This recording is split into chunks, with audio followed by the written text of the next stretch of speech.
Hi guys, स्वागत है आप सभी का A to Z commerce classes में। आपकी स्क्रीन पे आपको एक कुत्ता दिख रहा होगा। कैसा लग रहा है आपको देख करके? आई होप ये अच्छा लग रहा होगा। लेकिन अगर हम दूसरे कुत्ते की बात करें तो कहीं ना कहीं ये आपको डरा दे रहा होगा। तो बिल्कुल ऐसा ही एक टॉपिक निकल कर आता है ऑडिटिंग में, जिसको हम अक्सर एग्ज़ाम में देखने के लिए हमको मिल जाता है। वो टॉपिक है an auditor is a watch dog not a bloodhound. तो इनका कहने का मतलब है कि क्या एक अंकेक्षक जो होता है चौकसी करने वाले या चौकीदार की तरह होता है या रक्त पिपासु कुत्ते की तरह होता है। ये बहुत ही इम्पॉर्टेंट टॉपिक है। आपको हर साल एग्ज़ाम में ऑडिटिंग के चैप्टर में ऑडिटिंग के एग्ज़ाम में देखने को ज़रूर मिलेगा कहीं ना कहीं। और आइए देखते हैं इस टॉपिक को। ये जो है टॉपिक एक अंकेक्षक रखवाली करने वाला कुत्ता के समान है या ना कि शिकारी कुत्ते की तरह। इस कथन पर हम लोग ओवरव्यू करते हैं। आइए एक मिनट। जैसा कि ये कथन जो है Kingston cotton mill company Linto 1886 के विवाद से संबंधित है। इस मुकदमे में एक जस्टिस रहते हैं लोपस। उन्होंने अंकेक्षक की कर्तव्य की ओर संकेत करते हुए बताया है कि जो एक अंकेक्षक होता उसका काम बस संस्था के जो छल कपट हैं या संस्था में जो भी प्रमाणित जो अशुद्धियां हैं उन अशुद्धियों को फाइंड आउट करना है, निकालना है और उसमें आवश्यक जो चेंजेस हो सकते हैं या आवश्यक जो सुधार हो सकते हैं बस उस पर ही उसका काम करना है, ना कि अन्य चीज़ों पर। आगे देखते हैं हम लोग कि कंपनी की वित्तीय स्थिति अच्छी दिखाने के उद्देश्य से इस केस में हुआ क्या था कि जो कंपनी का जो फाइनेंशियल स्टेटमेंट था उसको अच्छा दिखाने के उद्देश्य से 90s में, 91 में, 93 के वर्षों के अंत में सूद की मात्रा और मूल्यों को बढ़ा करके दिखाया गया है। स्टॉक के लिए केवल स्टॉक जर्नल ही रखा गया, मतलब स्टॉक का जर्नल सा एक अकाउंट बना करके उसको रखा गया। और प्रत्येक वर्ष क्या करता था, मैनेजर इन खातों को बनाए गए सारांश को प्रमाणित भी कर देता था। और मैनेजर स्वयं चरित्रवान और अद्वितीय कुशलता वाला था, मतलब बहुत ज़्यादा वो स्किल्ड पर्सन था और उसको लोग बहुत ज़्यादा जो उसके संचालक भी थे उस पर बहुत ज़्यादा उसको ऑनेस्टी मानते थे उसको। फिर उस पर संचालक सहित सभी अधिकारियों का विश्वास भी बना हुआ था। कंपनी के चिट्ठे को दिखाते समय यह लिख दिया जाता था कि मैनेजर द्वारा ये क्या कर दिया, सर्टिफाइड कर दिया गया है। और कंपनी का अंकेक्षक भी क्या करता था, उसे लगता था कि हाँ जो मैनेजर ने लिखा होगा वो बिल्कुल सही होगा। तो यहाँ बताया गया कि कंपनी के अंकेक्षक मेसर्स पिस्कुट्स ने मैनेजर के प्रमाण पत्र पर विश्वास कर लिया और खातों की अधिक जांच ज़्यादा नहीं की।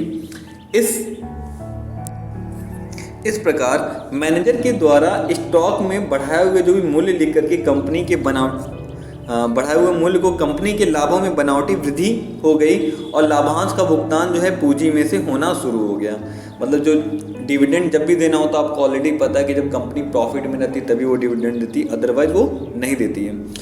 अंकेक्षक पर यह आरोप लगाया गया कि उसने सावधानीपूर्वक कार्य नहीं किया, अतः कंपनी द्वारा जितना लाभांश अनुचित रूप से भुगतान किया गया था अंकेक्षक उतना हर्जाना कंपनी को दे।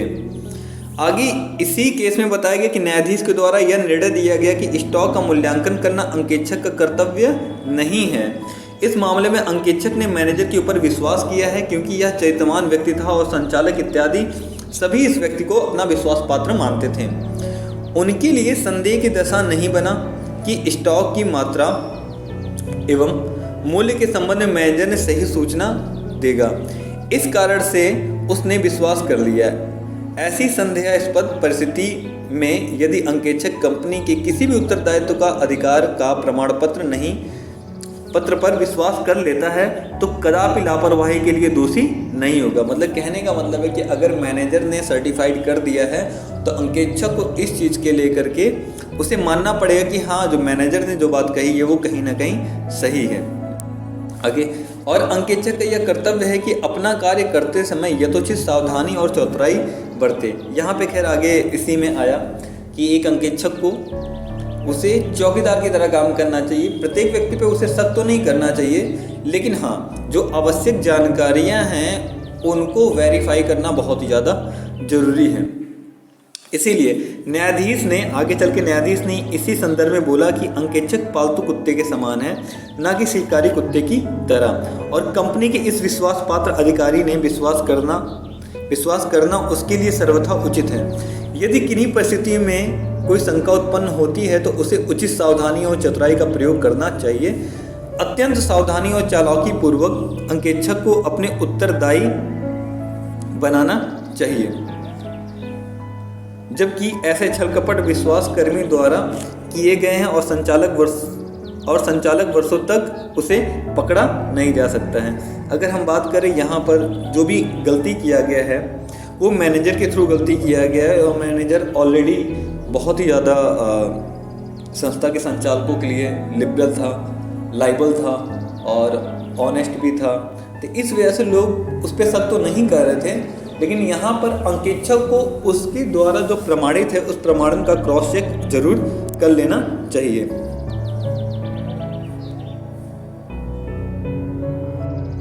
आगे के पॉइंट में हम देख रहे हैं कि जो विद्वान न्यायाधीश ने अंकेक्षक को चौकसी करने वाले कुत्ते के समान बता दिया है, और लास्ट में हम देख रहे हैं कि एक खूनी कुत्ता जो है अपने शिकार को पकड़कर दबोच लेता है, और अंकेक्षक को इस प्रकार का कार्य नहीं करना है कभी भी।